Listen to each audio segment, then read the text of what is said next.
कभी आपने सोचा है कि ब्रह्मांड की सबसे ताकतवर शक्ति को क्या रोक सकता है? वो शक्ति जिसे हम महादेव के नाम से जानते हैं, जिसे भोलेनाथ के रूप में पूजा जाता है। लेकिन क्या आपको पता है कि एक समय ऐसा भी आया था जब महादेव को भी काल के चक्र ने अपने जाल में फंसा लिया था? जी हाँ, आप सही सुन रहे हैं। महादेव ने काल को अपने हाथों में लेने की कोशिश की थी, लेकिन इस कोशिश के दौरान वह खुद एक ऐसे चक्र में फंस गए, जिसने न केवल देवताओं को कांपने पर मजबूर कर दिया था, बल्कि पूरी ब्रह्मांड की धारा बदल दी थी। जब भी महादेव का नाम लिया जाता है, तो हमारे मन में एक ऐसी छवि उभरती है जो बहुत ही शांत, गंभीर और शक्ति से भरी होती है। वह भोलेनाथ, जो दुनिया के सबसे बड़े योगी हैं, जो हर संकट में अपने भक्तों की मदद करते हैं। लेकिन कभी सोचिए, क्या महादेव भी किसी संकट से जूझते हैं? क्या उनके पास भी कोई ऐसी ताकत थी जिसे वह कभी काबू नहीं कर पाए? यह कहानी उसी संकट की है। एक दिन जब महादेव ने अपने तपोबल से काल चक्र को अपने हाथों में लेने का निश्चय किया, तो पूरी ब्रह्मांड की धारा बदल गई, और यह ऐसा बदलाव था जिसे महादेव ने भी नहीं सोचा था। कहानी उस दिन की है जब देवता और असुरों के बीच संघर्ष बढ़ चुका था। ब्रह्मा, विष्णु और महादेव, इन तीनों ने अपनी अपनी ताकतों का इस्तेमाल करके इस युद्ध को खत्म करने की योजना बनाई थी। लेकिन इसमें एक बड़ा संकट खड़ा हो गया। देवताओं और असुरों के बीच युद्ध में समय का अहम रोल था। बिना समय के नियंत्रण के यह युद्ध कभी खत्म नहीं हो सकता था, और यही था वह बिंदु जब महादेव ने काल को अपने हाथ में लेने का निर्णय लिया। महादेव ने पहले तो इस चक्र को समझने की कोशिश की, लेकिन जैसे ही वह काल चक्र के पास पहुँचे, उन्होंने महसूस किया कि यह कोई सामान्य चक्र नहीं था। यह एक ऐसी शक्ति थी जो केवल समय को नहीं, बल्कि हर एक चीज को अपनी गिरफ्त में ले लेती थी। महादेव ने अपनी तपोबल से इस चक्र को देखने की कोशिश की, और फिर वह एक अजीब से एहसास में खो गए। यह काल चक्र किसी साधारण चक्र से कहीं अधिक था।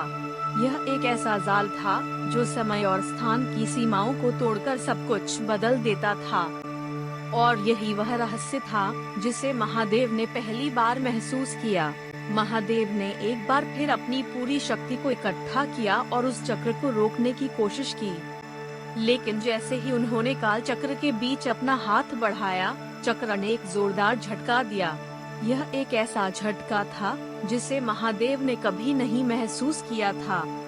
वह चक्र महादेव के शरीर के चारों ओर घूमने लगा और महादेव को अपनी गिरफ्त में लेने लगा।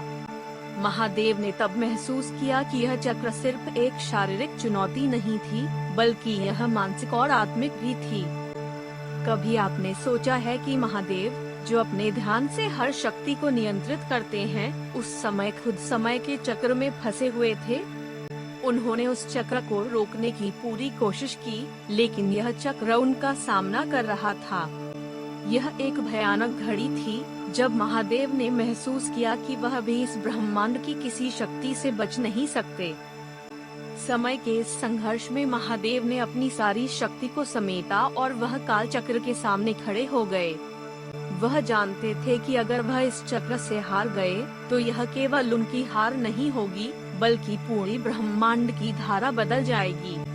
और यही वह समय था जब महादेव ने अपनी पूर्णता को समझा और यह फैसला लिया कि अगर वह इस चक्र को पूरी तरह से नहीं रोक सकते, तो कम से कम वह इस चक्र से समझदारी से निपटेंगे।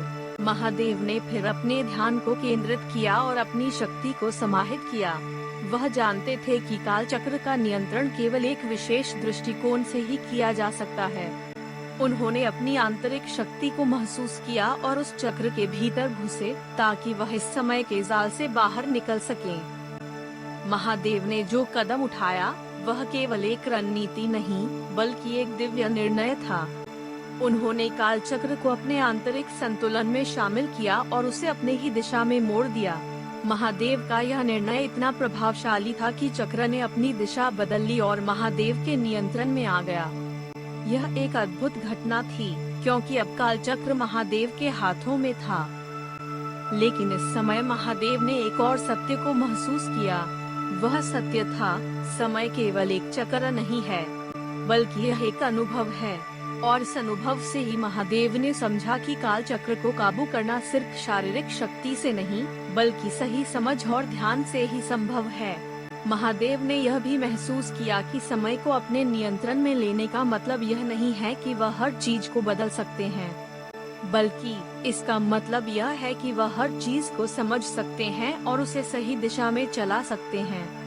महादेव का यह निर्णय केवल उन्हें ही नहीं, बल्कि हम सभी को यह सिखाता है कि समय के साथ संघर्ष करना कोई कमजोरी नहीं है, बल्कि यह हमें हमारी आंतरिक शक्ति को समझने का अवसर देता है। महादेव ने काल चक्र को काबू किया, लेकिन इससे उन्हें एक बड़ा संदेश मिला कि समय को सिर्फ अपने हाथ में रखने का प्रयास करना नहीं, बल्कि उसे सही दिशा में मार्गदर्शित करना सबसे बड़ी ताकत है। और यही वह दिव्य समझ थी जो महादेव ने अपने भक्तों को दी। महादेव ने यह भी कहा, समय को कभी अपने हाथों में रखने की कोशिश मत करो, क्योंकि समय का असली रूप वह है जो अपने आप को सही दिशा में मोड़ने की क्षमता रखता है।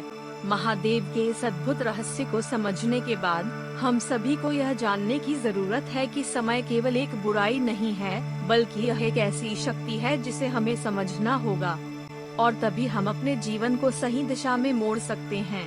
महादेव ने यह सिद्ध कर दिया कि समय को नियंत्रित करना केवल एक शक्ति का खेल नहीं है, बल्कि यह एक समझ का खेल है। इस रहस्य के बारे में सोचते हुए हमें यह याद रखना चाहिए कि महादेव का असली संदेश यह था कि हम समय को केवल अपनी इच्छाओं के अनुसार नहीं, बल्कि उसके असली रूप में समझें और उसे अपने जीवन में सही दिशा में इस्तेमाल करें। महादेव के इस रहस्य को जानने के बाद क्या आप भी इस सच्चाई को समझने के लिए तैयार हैं? क्या आप तैयार हैं उस चक्र को अपने जीवन में सही दिशा में मोड़ने के लिए? अगर हाँ, तो महादेव की कृपा आपके साथ हमेशा रहेगी।